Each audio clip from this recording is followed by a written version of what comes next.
Recently, the Daily Wire produced a movie called Shut-In, and it was really bad. So it came as a surprise when the mega genius, fast-talking, liberal-crushing, political giga-chad Ben Shapiro seemed to endorse it as much as he did. Because yes, on top of dishing out really great and non-generalized political takes, he also seems to be a high-quality film critic. Let me tell you why this film is so important, why it's worth your time to be part of this historic premiere. I mean, the biggest reason is because Hollywood hates your guts, and we don't. Ah yes, because movies shouldn't be judged for the actual quality of the media, but for where they lie politically. I guess I've been doing it wrong my whole life.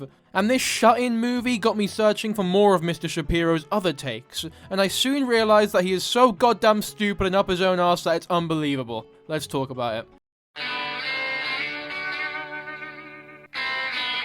Let's begin by looking at his most recent review of the hugely popular Batman. To give credit where it's due, I actually agree with everything Ben says leading up to where he goes on to point out that you have Catwoman, who is a woman of color, who is, of course, good, and you have the black female mayor, who is good, and you have the black Jim Gordon, who is good. Every white character is apparently bad, like all of them. Baby. Okay, so first of all, Catwoman is probably worse morally than Batman. She's got a good heart, but she's no Christ. To call her good is pretty reductionist, and I can't help but feel as if it's just to get his point across. And the Jim Gordon being black point annoys me slightly too. There is a conversation about whitewashing in movies, and Ben would be the first to argue that most of the time, characters aren't white for any racially motivated reason, but simply because the actor was better for the role. It's a notion that I fundamentally agree with, but for some reason, he just can't seem to wrap his head around when someone of a different race is great for a role. Gordon's race has nothing to do with his character, so it doesn't really matter that he's black, and Jeffrey Wright did a really good job. I mean, what more could you ask for? Fuck me. That's just how casting works. What about Alfred? He's arguably the most moral character in the film, and he's about as white as they come. He's from Essex, for fuck's sake. When it comes to the villains of the movie, it's different. It would be very difficult to cast them as black characters, because unlike the mayor and James Gordon, their whiteness actually makes sense and is part of their character. I mean, black mobsters are pretty uncommon. Why would you even care that the villains are white? I thought the whole point was to not force diversity where it doesn't make sense. You have Catwoman say stuff about white privileged elites, and she makes a suggestion that Bruce Wayne as a child, when his parents were killed, he doesn't really have a right to be super upset about that because, of course, he was very rich. That doesn't, kind of rings hollow. Now, a lot of these lines seem like throwaways for film lefty Twitter. When Bruce Wayne's parents were killed, he was taken in by Alfred into a multi-million-dollar mansion, cared for, loved, and brought up. Obviously, it's still shitty that his parents were killed in that, but the fact is, he definitely had it a lot better than the other orphans. And whilst I'll agree that the social commentary is pretty weak, it's not as ruthless against white people as Ben makes it out to be. Of course, you get Jim Gordon, whose main job in this film is apparently just to say Jesus over and over again. Christ, it's Coulson. Whenever something bad happens, he just goes, Jesus. And that happens like 6 times. Like, Jim Gordon does nothing except for basically stop Batman from getting arrested a lot. That's pretty much all he does. He's a bad detective. He doesn't do anything.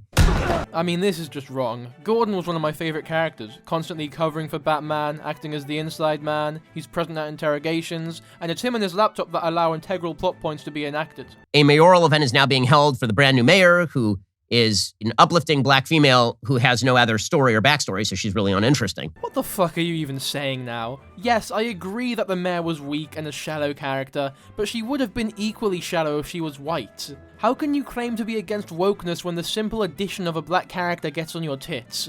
Black people exist, so black actors exist, so characters in films are going to be black. And yes, sometimes it is blatant pandering, but not here. What makes you so confident in this assumption that she got the role because of her blackness, or that the character was made moral because the actress was black? You can't just critique movies for being too woke when a white person does something bad, or a black person does something good. Batman is beating up this follower of the Riddler's. He takes off his mask, and the guy says, "I'm vengeance." And suddenly Batman sees. Suddenly Batman realizes he can't be vengeance. That's not what he's meant to do. He's betrayed his mission. Now you're just reading the movie wrong, in my opinion. He doesn't think he's betrayed his mission. Quite the opposite, actually. He thinks he's been following his mission, but now realizes that said mission isn't a very good one, and that using fear to intimidate a city of crime might not be the best method of improvement. And there's a big difference there. For a movie with such simple commentary, it's pretty shocking that the brilliantly intellectual Ben Shapiro can't wrap his head around it. This really is a sort of attack on the idea that fighting crime helps innocent people. It's an almost defund the police attitude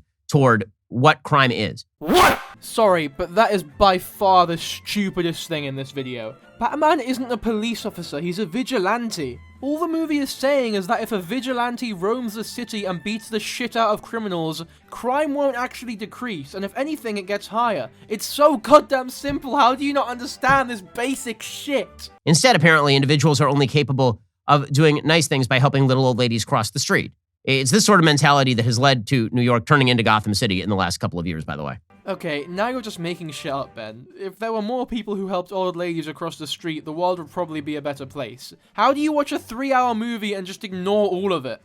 And they say that if he targets the criminal, this makes him no different than criminals. Because Paul Dano, who's the Riddler, is also targeting criminals. All the way up until the very end, when they have to just sort of add on this attack on Madison Square Garden and New York Broad Writ for no reason. He has no motivation for blowing up a bunch of trucks and flooding downtown. Like, none. He doesn't explain why he does it. He doesn't explain what the purpose of it is. All the way along, he's been saying, I'm exposing the true face of Gotham.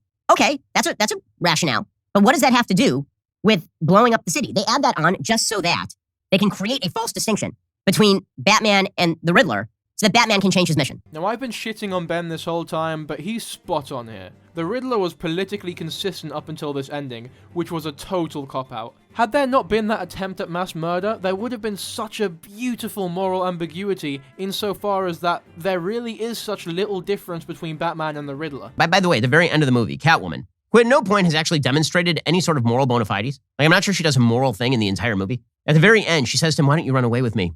And we'll go rob some hedge fund CEOs. And he doesn't say back to her, you know, that's bad to rob hedge fund CEOs. Why on earth would Batman chastise Catwoman? Ben, you realize that Batman is literally a vigilante who in every iteration of the franchise is being hunted down by the police. Alright, I'm done with this video. Let's move on quickly because, believe me, this is nothing compared to what I'm about to show you.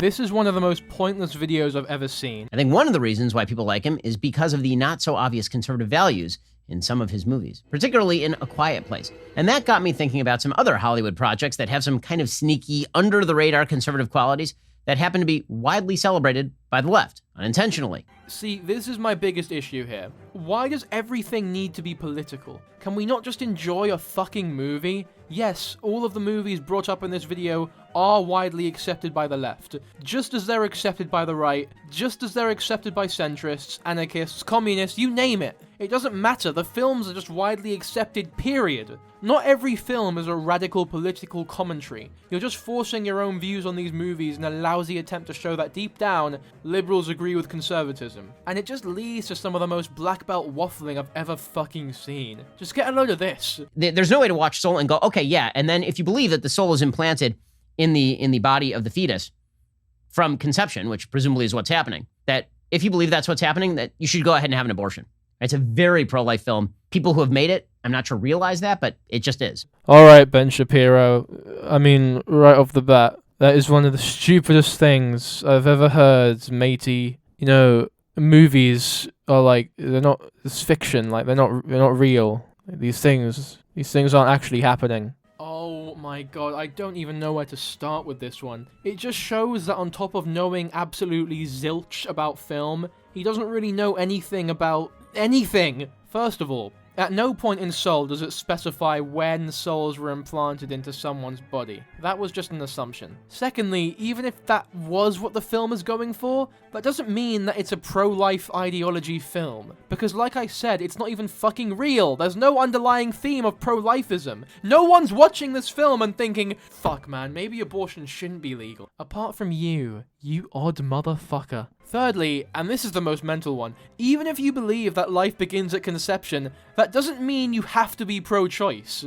I could be wrong here, but it just sounds to me as if you're using Soul, a movie that a lot of people love, as a weird sort of gateway to regurgitate your political opinions onto. As if to say, look guys, you know Pixar? You know that really great company Pixar that's universally adored by everyone? Well, they agree with me. Fuck abortions. In order to have heroes, you have to have villains. In order to have heroes and villains, you have to have values. So the idea of a moral relativism in which there is no right and there is no wrong, and we have to understand every side of the story, and every side of the story inherently is kind of, like, that is boring. Nobody's all that interested in it, and it doesn't work on film. Ben Shapiro knows nothing about film. So you're telling me that moral ambiguity is boring and doesn't work in film, when you're one of the biggest Dark Knight dick riders I've ever seen. Even bringing it up a couple seconds earlier in this video as evidence for your argument. If anything, Ben, the opposite is true. Film is more boring when heroes are good, villains are bad, and that's that. Do you think that general audiences are all as stupid as you are?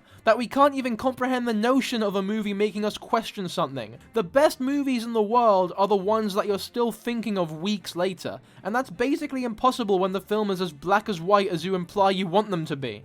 So, start with the Aristotelian idea of the tragic hero. The tragic hero, who's a feature in nearly every piece of content for thousands of years, is a person of virtue who has a tragic flaw. The tragic flaw is exploited and the hero falls. The basic idea there is a couple of things. One, you have a person who actually is virtuous, right? There is a difference between acting virtuously and not acting virtuously. Then, the hero has a flaw in his virtue. That flaw leads to his downfall because the world is a fair and just place in which flaws, tragic as they may be, end up condemning and consigning people to bad fates. Then, there is the problem in all storytelling of free will. It turns out that the most boring type of story is one in which you know what is going to happen at the end of the story. And in fact, it is going to happen no matter what the hero does because the hero is not in control. I'm honestly running out of energy. Everything this man says is utterly ridiculous. Dude, you just endorsed the Shakespearean use of the tragic hero, where just as the name implies, characters are fated to die at the end. Romeo and Juliet literally begins by telling the audience that the two characters are connected by fate and destined to die together, arguably negating any semblance of free will throughout the darn thing. The whole point of a tragedy is that the world isn't fair. It's not a fucking tragedy if the protagonist deserves the misfortune. That's just justice. The worlds in these plays aren't fair and just places. That's what makes the story so legendary. Every movie that you see that has a hero overcoming obstacles, that is about a person who is acting with some form of durability and integrity in the world. Okay, these are all conservative values. They do not hold up to left-wing scrutiny. How the fuck is that a conservative value? On what planet is overcoming obstacles a conservative thing only? How is that not just a thing that people need to do? Do you not think people on the left work?